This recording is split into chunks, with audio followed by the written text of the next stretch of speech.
Yeah. Yeah. They made these in 1.5 and 3s, and they may have had a 6. I know Fairbanks had 1.5 and 3 and on their Z model. What And vintage is it? What year? 1923.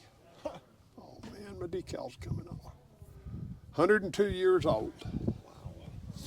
And I was making margaritas down at the tractor show, and the guy said, "You know, I've got a cylinder and piston, brand new cylinder and piston for that engine. You want it?" And I said, "Sure." Hell yeah, hell yeah.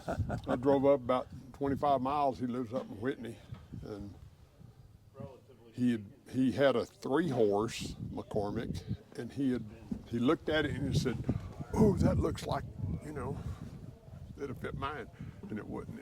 It's you take the head off and you have to unscrew the oiler, and then the whole sleeve just slides out, and he's got a brand new piston with rings. You get it? I got it. And so, and then another lady, I knew her, she and her husband, and he passed away, and I was at a little place over in Longview having a get together like this, and she said, "I've got something for you." And she came over and had a box, and it's got a full gasket set for the, Wow. she said, "Remember Terry had bought one and he was going to replace it, and he bought this gasket set from Hit and Miss." And he said he never got around to it before he was diagnosed with cancer. And So do they have people that restore these and stuff? there was a company called Hit and Miss Enterprises, Ed Dice up in Ohio, and he would buy engines that were good for parts. He had a lot of stuff cast. You could buy a replacement crank handle if you wanted to. You could. He had valves. Just a lot of the stuff, and then of course once they came out with the little cricket cutters, you know, you could scan a gasket and cut gaskets all day long. Sure. And Yeah. so there's for certain engines, just about all the Fairbanks, because they were very, very common, John Deere's, the McCormicks. You get into some of the Laval, they made a milking setup, and the engine ran a vacuum pump so that you could milk one cow at a time. It had basically a big pressure cooker that would seal down, and it had 4 leads coming off, and you hook it up to Bossy and crank the engine up, and the engine would pull a vacuum and milk the cow. And it wasn't the pulse vacuum like they use on the modern ones. You just hook it up and it just pulled milk until Bossy went dry. So, but Bossy imploded. yeah, you forget about it, go in and Ow. go down for a nap and come back and Bossy shriveled up into heat. But no, it's. I've had a lot of fun with it. Alex and I had a lot of fun with it, and I just feel blessed that his brother let me keep on going. So, Yeah. I don't know. Now the belt, the flat belt, is it the leather or Yeah, leather, or is it? I've got it in the box in the bag, just okay. to put a belt on. Yeah. That little, it's a pump jack off of something. Don't know what. They cut this shaft off. What's the gear reduction? You know what the? A lot. Yeah. Well, It didn't have it marked on you there. want your ice cream freezer. White Mountain says turn the ice cream freezer between 50 and 55 RPM. Oh, really? And when they first set it up, the stock pulley that came for the McCormick, it would only run it, I think it was turning 40 or 45, and the ice cream was a real dense custard because it wasn't getting enough air mixed. It wasn't, okay. And so Terry Bush, a friend of ours, he made this pulley and shrank it down a little bit from the stock pulley, Gear it down. just by guess and by golly, and it worked out. It turns between 55 and 60, but you don't want it too fast because it'll just froth up. It'll whip the whipping cream.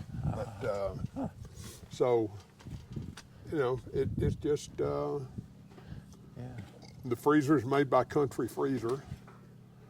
The oak, I mean, it was as pretty as a piece of furniture. It was well finished, but the oak is not a good wood to get wet and dry. And it would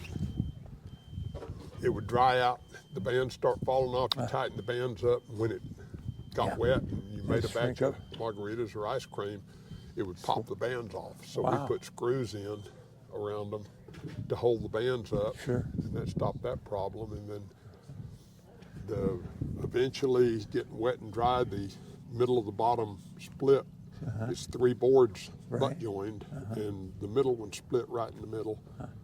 And another friend said, "Hey, I've got a guy who owes me a favor, and he runs a stainless business there in Waco." And Put so your he took liner all in the there. hardware out and put the stainless liner in it, and that stopped that problem. Yeah. Now, if it gets wet, it gets wet, but No big if deal. it doesn't hold the brine, you're not gonna freeze ice cream or anything, because you have to have the brine in there for the contact on the can. Yeah. And, if you put salt on the ice, if you got good cold ice, like 0 degree ice, I've had the brine in that thing down like 14 degrees using a non-contact thermometer. And Now, is that do you find that the size of the salt having a lot to do with anything? The to a granular? point, Because they sell salt that's made for ice cream makers, and then I wondered about just using ordinary kitchen salt. Yep. What the difference I've got was. one kind of half and half.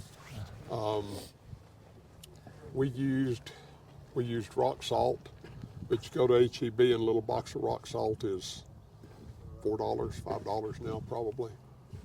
Table salt is real fine. I use a livestock salt that's made for mixing in horse feed and cattle feed. And it's, well, now it's gone up since COVID, but it's $6.50 for a 50-pound bag. So Wow. it works really well. And What are you doing? You got a racetrack out here? Looking for my truck. Your truck? uh-oh, You lose your truck? To be out here anywhere. Well, could somebody have gone into town they with might it? have used it to go into town. He went into town to get a wheelbarrow, I think. Run off and leave me. They're going to have all this. You guys, my God. They got all this Yeah, I sand. know.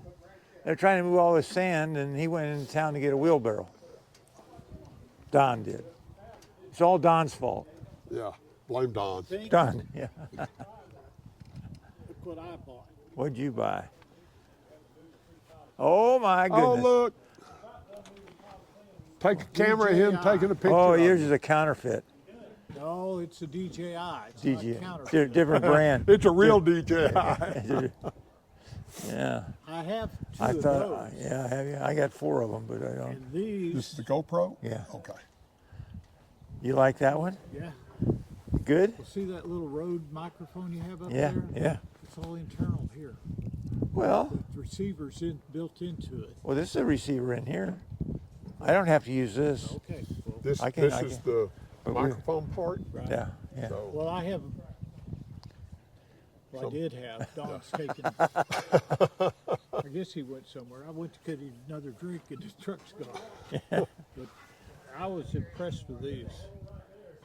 I gave up my You GoPros? GoPros for Yeah. this. Well, that's great. I mean, they're a rip-off in the same kind of mountings. and Everything, stuff like yeah, that. They yeah. all interchange. Batteries the Significant same? Are the difference in batteries the price. same or are they different? No, it's different batteries. That's the problem when you switch stuff like that. There's always Gotta get there's all always a the new catch. stuff. Yeah. That's Everything. just a good excuse. Yeah. Getting this stuff. But they were. Well, like cordless tools, they need to come out and say, okay, if you're going to make a cordless tool, Yeah. this is how you need to make the battery. Even the old Ryobis and the new Ryobis are different. The old DeWalt and the new DeWalt are different. Really? And it just burns me because, well, it just does. You know, the only reason I buy batteries is I buy the combo kits because it's Yep. cheaper than buying batteries for Yep. them. Yeah, you can get a tool with a battery and a charger cheaper than you can buy the tool separate and the battery and charger separate. right. And, Well, when my dad was alive, he gave me a rigid drill set. And he said, now keep this receipt, he says, because he says the batteries are guaranteed for life. I said, no, Dad. No, that can't be right. He said, oh, yeah, that's what the salesman told me. I said, really, Dad? So I went down to Home Depot and I asked the guy, I said, my dad gave me this for Christmas and he tells me that the batteries are guaranteed for life. And I told him he was nuts and he's, oh, no, they are. wow. They're guaranteed for life. But the catch is, it's only the first battery that's guaranteed for life. Yeah.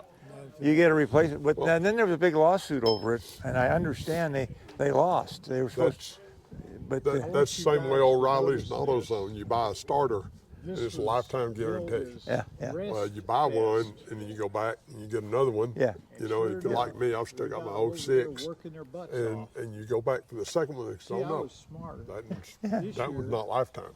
The other one's lifetime. yeah, Well, yeah. Sick, okay, fine. so I wouldn't have to come over here and work. Me either. I love hard work. I could watch it all day Okay. long. Okay. You know,